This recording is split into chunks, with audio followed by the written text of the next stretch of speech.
Sir ಇದು full assembly ಆಗಿದ ತಕ್ಷಣ ಬ್ಲೇಡ್ ಬಂದು ನಮ್ಮ ಟಿಲ್ಲರ್ಗೆ ಈ ಶಾಫ್ಟ್ಗೆ ಈ ಟೈರ್ನ ತೆಗೆದುಬಿಟ್ಟು ಆ ಬ್ಲೇಡನ್ನು ಇಲ್ಲಿ ಹಾಕೋಬೇಕು. ಅದು ಹೆಂಗೆ ಹಾಕ್ಕೊಳ್ಳೋದು ಮಾಡೋದು ಅಂತ ನಾನು ತೋರಿಸ್ಕೊಡ್ತೀನಿ ಸರ್ ಈ ವಿಡಿಯೋಲಿ.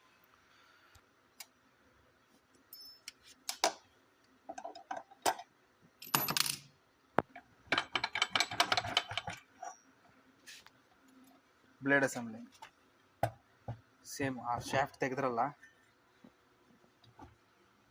ಅದೇ ಶಾಫ್ಟ್ಗೆ ಟೈರ್ನ ತೆಗೆದ್ಬಿಟ್ಟು ಆ ಶಾಫ್ಟ್ಗೆ ಬ್ಲೇಡನ್ನು ಕುಣಿಸಿ ಸರ್. ಕುಣಿಸ್ಬಿಟ್ಟು ಸರ್ ಆ ಶಾಫ್ಟಿಂದ ತಗೊಂಡು ಸೇಮ್ ಅದೇ ಹೋಲ್ಸಿಗೆ ಎಲ್ಲಿಂದ ತಗೊಂಡು ಅಲ್ಲಿಗೆ ಹಾಕ್ಕೊಂಡು ಪಿನ್ ಹಾಕೊಳ್ಳಿ.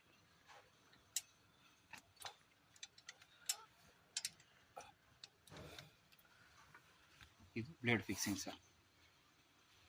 ಸೇಮ್ ಇದೇ ಥರ ಎರಡು ಕಡೆನೂ ಹಾಕೋಬೇಕು.